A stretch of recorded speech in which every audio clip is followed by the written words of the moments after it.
Hi guys, welcome to our channel. Bigg Boss biggest reality show. ఇక Bigg Boss season 8 లో అనేక రకాల టాస్కులు ఇస్తూ బిగ్ బాస్ ప్రియులను అలరిస్తున్నారనే చెప్పాలి. ఇక విషయం పక్కన పెడితే స్టార్ మా నుంచి తాజాగా ఒక ప్రోమో రిలీజ్ అయింది. ఆ ప్రోమోని ఒక్కసారి చూసినట్లయితే బిగ్ బాస్ మీకు ఒక మార్నింగ్ మస్తీ టాస్క్ ఇవ్వబోతున్నారు.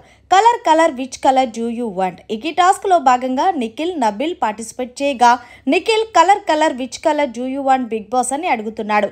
ఇక బిగ్ బాస్ గ్రీన్ అని చెప్పగానే అటు ఇటు పరిగెడుతున్నారు నబిల్ అలాగే నిఖిల్. ఇక ఇందులో భాగంగా నబిల్ ఫుల్ లో ఉన్న వాటర్ ని బకెట్ లోకి నింపాలి, కానీ నింపాల్సింది స్పూన్ తో అని బిగ్ బాస్ నబిల్ కి చిన్న జలక్ ఇచ్చాడు. ఇక ప్రోమోలో నబిల్ స్పూన్ తో బకెట్ ని నింపినట్టు ప్రోమోలో అయితే చూపించారు. ఇక అలాగే పృథ్వీ ఆడుతూ colour which colour do you Bigg Boss అని అడిగితే బ్లూ అని చెప్పాడు. ఇక సీత బిగ్ బాస్ పృథ్వీ అమ్మాయిలా రెడీ అయ్యి వాక్ చెయ్యాలని అడగగా వెంటనే పృథ్వీ అమ్మాయిలా రెడీ అయ్యి వాక్ చేస్తూ నిఖిల్ ని తెగైతే ఏడిపిస్తున్నాడు. నిఖిల్ ఇక్కడి నుంచి వెళ్తావా లేకపోతే తననా అంటూ పృథ్వీని ఆట పెట్టిస్తున్నాడు. చూస్తుంటే రేపు ఎపిసోడ్ అంతా ఫుల్ ఫన్ గా సాగబోతుంది. మరిన్ని లేటెస్ట్ అప్డేట్స్ కోసం చూస్తూనే ఉండండి అవర్ ఛానల్.